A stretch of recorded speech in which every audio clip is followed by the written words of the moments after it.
دا قربانی د مړو نه څه حکم لري؟ درې طریقې دي په لنډو الفاظو.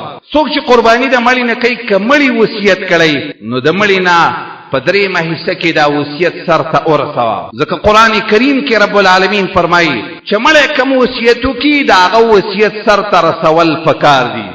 ضرور ده چې د هغه وصیت ورسوي. دویم شکل دا دی چې یو سړی د مړي نه قرباني کوي. د مړي نه قرباني داسې سوچي ځان له قرباني کومه او دا دې زما نه وشي او دا دې زما د مړو خپلوانو ټولو نه وشي. دا نیت کول صحیح کار دی، دا غلطه نه ده.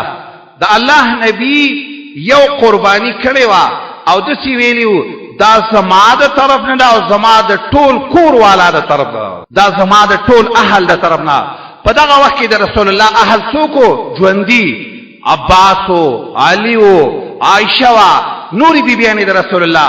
په دغه وخت کې د نبی صلی الله علیه وسلم مړه خپلوان څوک وو؟ خدیجه وه، زینب دای بیبي وه رضی الله تعالی، درې نونې وې هغه مو وفات شوې. لنډه خبره داسې ده چې کله ته وضحیه کې او داسې ورته وایې یا الله دا زما نه قبوله کا، زما د ټول اهل نه ستا چې څومره خپلوان دي هغې ته الله ثواب رسوي.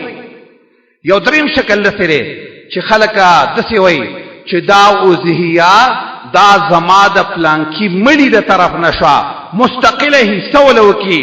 په یو صحیح حدیث کې د مړي نه مستقله اضحیه کول د دې د وجې نه عبدالرحمن مبارک پوری وایي ولم اجب فی الاضحیه عن المیت حدیثا صحیحا صریحا مستقله.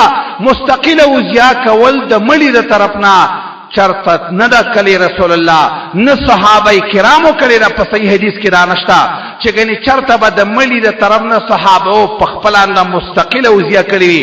د دې د وجې نه عبدالله ابن مبارک چې د امام ابو حنیفه رحم الله شاګرد دی، هغه فرمایي زه د مړو نه اضحیهګانې ښې نه ګڼم، د دې په ځای چې ته صدقه وکړې نو هغه به تې بهتره وي. او زه درته ویم چې کوم یو سړی د مړي نه اضحیه کوي هغه ته ووایه چې د مړي چې کوم میراث دی هغه ولې نه تقسیموي چې ته د مړو نه اضحیهګانې کوې. میراث ورکول د مړي نه فرض دي، د مړي میراث تقسیمول ستا د خور حصه ورکول په تا فرض دي. په دې کې داسې مسله ده چې زمونږ عقیده دا ده که دا خیر وي او د مړو نه مستقلې اضحیهګانې کول ښه وي. محمد رسول الله به یوه اضحیه د خدیجې نه کړې وې، ډېره ورته ګرانه وه چې کله به یې قرباني ګډ به حلال کو د هغې د دوستانو که به یې غوښه لېږلې. یو ورځ به یې داسې ویلي وې چې دا زما د پلانکۍ ښځې نه حمزه ورته ډېر ګران و، د هغه په شهادت باندې د سترګو نه اوښکې تللې وې. خو د الله نبي داسې چرته نه ویلي چې دا زما یوه اضحیه چې شوه نو دا د حمزه رضي الله تعالی. آخر کې